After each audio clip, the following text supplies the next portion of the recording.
بسم الله والحمد لله والصلاة والسلام على رسول الله وعلى آله وصحبه ومن والاه. ربي شرح لي صدري ويسر لي أمري واحلل عقدة من لساني يفقهوا قولي. Mes frères et sœurs, assalamu alaikum wa rahmatullahi wa barakatuh. Dans ces quelques minutes, Inch'Allah, un rappel court et concis, bi'idhnillah, sur un parmi les hadiths du prophète sallallahu alayhi wa sallam qui est rapporté par l'imam Ahmed, où dans le sens, notre bien-aimé alayhi salatu wa sallam a dit: quiconque délaisse une chose pour Allah, Allah le remplace par quelque chose de meilleur. Donc mon frère ainsi que toi ma soeur, si un jour tu te retrouves sur les frontières d'un acte haram et que tu vas glisser, fais très attention et délaisse cette chose qui met en colère ton Seigneur Jalla fi'ala, et sois sûr qu'Allah subhanahu wa ta'ala va te la remplacer par quelque chose de meilleur. Je parle bien sûr des relations illicites, de l'argent haram, etc. De tout ce qui est haram. Et bien si tu le délaisses pour Allah, Allah il va te le remplacer par quelque chose de meilleur. Soit dans ce bas monde, par quelque chose de matériel, soit dans l'au-delà, par des montagnes de hasanat qui t'attendront. En tout cas, mon frère ainsi que toi, ma soeur, on a pas mal d'exemples dans notre magnifique religion. L'exemple du prophète Yusuf alayhi salam. Yusuf alayhi salam, il était connu pour être très beau. Très beau jusqu'à ce que la femme, vous savez très bien, du roi l'a désiré. Et vous connaissez dans le Coran, elle a fermé les portes, elle s'est isolée avec lui dans une pièce. Et elle a dit: viens à moi, et elle l'a invité à commettre zina. Et puis, par crainte d'Allah subhanahu wa ta'ala, il a refusé. Et il a délaissé cet acte pour Allah subhanahu wa ta'ala. Suite à cela, comme vous savez tous et toutes, il s'est retrouvé en prison, le prophète Yusuf alayhi salam. Mais Allah subhanahu wa ta'ala lui a donné énormément de cadeaux. Première des choses, Allah subhanahu wa ta'ala lui a accordé le don d'interpréter des rêves. Et puis quand il sort, il se retrouve ministre subhanahu des finances en Égypte. Allahu Akbar. Ministre des finances en Égypte. C'est-à-dire qu'il a délaissé quelque chose pour Allah et Allah lui a remplacé par meilleur. Allah subhanahu wa ta'ala lui a donné une grande faveur en lui accordant ce poste, lui qui était un prophète noble et pieux et qui s'est préservé du haram. Et on aimerait prendre exemple sur ces modèles-là, qui sont eux nos vrais modèles, les prophètes, les compagnons, ceux qui sont venus après. Suivre leurs traces ne sera qu'une source de félicité pour nous dans les deux mondes. C'est pour cela, mes frères ainsi que vous, mes sœurs, le prophète Yusuf alayhi salam, c'est un modèle. Mais il y a d'autres histoires. Il y a d'autres histoires, subhanallah, qui sont très nombreuses et qui montrent qu'à chaque fois que tu délaisses quelque chose pour Allah, Allah subhanahu wa ta'ala te remplace ce que tu as laissé par quelque chose de meilleur. Il y a la fameuse histoire du qadi, du juge Abu Bakr al-Ansari, rahimahullah. Ibn Rajab, rahimahullah, il en parle dans Tabaqat al-Hanabila. Il raconte son histoire. Cet homme, subhanallah, il est impressionnant. Donc, il vivait, donc il était à la Mecque. Et puis, il avait très faim. Il est sorti de chez lui, il avait une faim mais impressionnante. Et puis en chemin, il a trouvé un sac. Okay? Dans ce sac, il y avait un collier. Un collier qui était magnifique. Il n'avait jamais vu un collier aussi beau. Alors, il l'a pris, il l'a ramené chez lui. Et puis, il sort par la suite et il voit une personne âgée qui crie. Qui fait un appel pour retrouver son collier. Alors, cette personne âgée dit: celui qui me trouve mon collier, je lui donne cette bourse de 500 dinars. Et il entend cela, il se dit: j'ai super faim, je suis dans le besoin, je suis affamé à un point indescriptible. Je vais lui donner son collier, je récupère les 500 dinars et l'affaire pour moi elle est réglée. Je vais pouvoir me nourrir et être tranquille, subvenir à mes besoins. Alors, il demande à la personne âgée de venir chez lui, il l'invite chez lui. Et puis il lui dit: décris-moi comment il est le sac, comment il est le collier, combien il y a de perles. Donc c'est un collier en perles. Et puis après il lui dit: dis-moi aussi comment il est le fil, etc. Puis il entend toutes les descriptions qui correspondent à ce qu'il a trouvé. Il lui donne le sac, il lui dit: tiens. Et après il se dit: non, je vais finalement pas prendre son argent. Alors cette personne âgée lui donne l'argent. Et là, ce grand savant il lui dit: je refuse. Je ne prends pas ton argent. Et ce là il est dans le besoin. Hein. Et il aurait pu, comme beaucoup de gens, se dire: mais allez, je prends et puis l'histoire elle est réglée. Ou tout simplement, je ne lui donne pas son collier et puis je vais le vendre et je me fais de l'argent. Mais il a délaissé cette chose pour Allah subhanahu wa ta'ala. Et regardez, Allah subhanahu wa ta'ala il l'a remplacé par quoi? C'est impressionnant, subhanallah. Donc par la suite, l'homme s'en alla avec le collier et les 500 dinars que le savant a refusé de prendre. Le savant, par la suite, il monte en mer, à bateau, il prend le bateau, et puis le bateau qu'il a pris s'est cassé. Et tous les gens qui étaient avec lui se sont noyés, et ils ont perdu leurs biens. Excepté lui qui s'est accroché sur une planche du bateau, et il a patienté jusqu'à ce qu'Allah subhanahu wa ta'ala le fasse atterrir sur une île. Quand il est arrivé sur cette île, la première chose, il a cherché une mosquée, puis il en a trouvé une. Ok, n'oubliez pas, il venait de quitter Mecca, et donc il atterrit donc plus tard sur cette île, et il rentre dans une mosquée. Après, rapidement, les gens le voient lire le Coran. Tu sais lire? Oui, est-ce que tu peux nous apprendre à lire le Coran? Et il commence donc à étudier chez lui. Et donc, rapidement, il y a un bruit qui tourne sur l'île, qu'il y a quelqu'un qui peut leur enseigner le Coran. Et en guise de récompense, il le paye. Il le paye, il se retrouve avec beaucoup d'argent. Puis après, ils l'ont vu un jour avec quelques feuilles du Mus'haf, du Coran. Et ils lui ont dit, tu sais écrire? Oui. Eh ben, est-ce que tu peux nous enseigner à écrire? Oui. Et donc, ils ont ramené leurs enfants, les membres de leur famille, etc., pour qu'ils étudient auprès de lui. Et il s'est retrouvé rapidement avec beaucoup d'argent.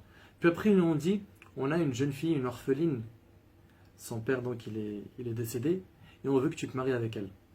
Elle a des biens qu'elle a hérités. Et on voudrait que ce soit toi qui t'occupes d'elle. Il a refusé, ils lui ont dit, non, prends-la toi, t'es quelqu'un de bien, etc. Jusqu'à ce qu'à la fin, il a accepté. Puis quand ils l'ont ramené pour conclure le mariage, quand cette fille est entrée, le grand savant, donc Abu Bakr rahimahullah al-Ansari, il s'est retrouvé à la regarder, stupéfait, étonné. Pourquoi? Parce qu'il a vu autour de son cou le collier qu'il avait remis à la personne âgée qui cherchait, subhanallah, le collier un peu partout dans la rue. Et il a vu le collier et il est resté bloqué dessus. Jusqu'à ce que les gens lui ont dit, ya Cheikh, oh Cheikh, t'as cassé le cœur de cette jeune fille. Depuis tout à l'heure, on voit que tu es en train de regarder que le collier. Pourquoi tu ne la regardes pas elle? Tu lui accordes de l'importance. Qu'est-ce qu'il y a? Pourquoi tu regardes autant le collier? Et là, il leur a dit, mais ce collier, il a une grande histoire avec moi. Et il leur a raconté la fameuse histoire. Subhanallah, quand il leur a raconté la fameuse histoire, ils ont tellement été contents qu'ils ont tous dit takbir. Donc ils ont kabbaru wa hallalu, ils ont dit Allahu Akbar, ils ont dit la ilaha illallah. Ils ont tellement fait de bruit que le takbir a inondé l'île. Tout le monde était impressionné de savoir que c'était ce jeune qui avait remis le collier au père de cette jeune fille. Et donc après, il leur a dit, mais pourquoi est-ce que vous êtes en train de crier comme ça? C'est quoi cette joie que vous manifestez? Et là, ils lui ont dit, en fait, le père, quand il t'a rencontré, et il nous a raconté ce qui s'est passé entre vous deux, et il a dit qu'il n'avait jamais vu un musulman aussi loyal que toi. Et il a invoqué Allah en ces termes, il disait, ya Allah, fais en sorte que je me retrouve à nouveau avec ce jeune afin que je lui donne ma fille en mariage. Et il est mort. Et il nous l'a laissé entre nos mains. Et là, regarde comment Allah subhanahu wa ta'ala il a fait les choses. Subhanallah, il a délaissé ce collier. Pour Allah subhanahu wa ta'ala, il n'a pas été injuste, il n'a pas touché au haram, il ne s'est pas dit allez vas-y c'est pas grave. Et puis Allah subhanahu wa ta'ala il lui ramène le collier avec une femme, et il se retrouve dans une position impressionnante avec de l'argent, avec des gens qui l'aiment et des gens qui l'entourent, etc. Puis il a eu 2 enfants par la suite avec elle, ils se sont mariés, ils ont eu des enfants, etc. La morale, mon frère, ainsi que ma soeur, parce que certains ils se disent ouais mais attends, ça ressemble au conte de fées. Non, c'est des histoires qui sont dans les livres authentiques, dans des livres comme le livre d'Ibn Rajab, Tabaqat al-Hanabila. On sait que ces savants-là, alhamdulillah, ils sont très stricts dans l'information qu'ils rapportent. Et en fait, ce qu'on a comme morale, en fait, ce qu'on tire comme leçon, c'est qu'à chaque fois que tu vas délaisser quelque chose pour Allah, et ça prend-le comme règle, Allah il va te le remplacer par quelque chose de meilleur. À chaque fois que tu vas faire un pas vers Allah subhanahu wa ta'ala, Allah il va te donner quelque chose de meilleur. Tu sais, comme je te l'ai dit, tu peux ne pas recevoir quelque chose de matériel, mais quelque chose de spirituel. Ta foi elle augmente, ta certitude en Allah elle grandit, tu peux te retrouver beaucoup plus fort dans ta foi, etc. Donc si tu te retrouves un jour exposé au haram, comme j'ai dit tout à l'heure, sur la frontière du haram, délaisse le haram pour Allah. Pour l'Illah Azza wa Jal, Allah il te le remplacera par quelque chose de meilleur. Je termine avec une histoire d'un étudiant en sciences religieuses qui était en Égypte, dans la ville du Caire, Al-Azhar. En fait, il venait d'une ville qui s'appelle Saïd, c'est dans le sud, à peu près à 1000 km du sud du Caire. Et en fait, il était là-bas pour étudier, puis sa famille avait pris un retard dans le fait de lui envoyer de l'argent pour qu'il puisse payer ses études et vivre, manger, etc. Et donc, il est resté un certain temps où il n'en pouvait plus parce qu'il avait hyper faim. Jusqu'à ce qu'à un moment, il était devant son cheikh, il s'est levé, il a quitté son assemblée. Il s'est levé, il a quitté son assemblée. Pourquoi il en pouvait, tellement il avait faim, il n'en pouvait plus. Alors quand il s'est levé, et il a commencé à marcher dans les rues du Caire, jusqu'à ce qu'il est arrivé dans une petite ruelle où il avait une porte d'une maison ouverte. Et il y avait de la nourriture, hein, mais en grande quantité, qui a été préparée. Alors il est rentré dans la maison, et il a tendu sa main vers une assiette pour manger, et il a approché la nourriture de sa bouche, et après il s'est dit, mais attends, la science que je suis venu chercher ici, c'est une lumière. Et l'acte que je vais faire là, c'est une obscurité, c'est quelque chose de haram. Et la lumière et l'obscurité ne peuvent pas se réunir dans un même cœur. Et donc il a délaissé cet acte pour Allah subhanahu wa ta'ala, il a dit non, je ne toucherai pas au haram, et il est retourné dans l'assemblée de son cheikh. Quand il est arrivé dans l'assemblée de son cheikh, eh ben, il y a une femme qui est venue et qui a parlé au cheikh, qui lui a dit voilà, j'ai mon mari qui est mort, qui m'a laissé donc veuve, et j'ai une fille, j'aimerais la marier, est-ce que tu as quelqu'un? Donc le cheikh dans l'assemblée, il s'adresse donc à ce fameux jeune qui a très faim et lui dit est-ce que tu veux te marier? Je lui dis ya cheikh, mais est-ce que tu te moques de moi? J'ai pas un centime, je possède rien, j'ai pas d'argent, et vous savez très bien aujourd'hui comment ça se passe, hein. Faut avoir la carte bleue chargée pour se marier. Et donc il lui a dit j'ai pas d'argent, j'ai pas les moyens, ça fait 3 jours que j'ai pas mangé, qui va accepter de se marier avec moi? Et donc après il lui a dit ben telle femme a un héritage, et puis elle a une fille, elle aimerait donc quelqu'un de pieux, et je te vois comme quelqu'un de crédible pour ce mariage. Il a accepté.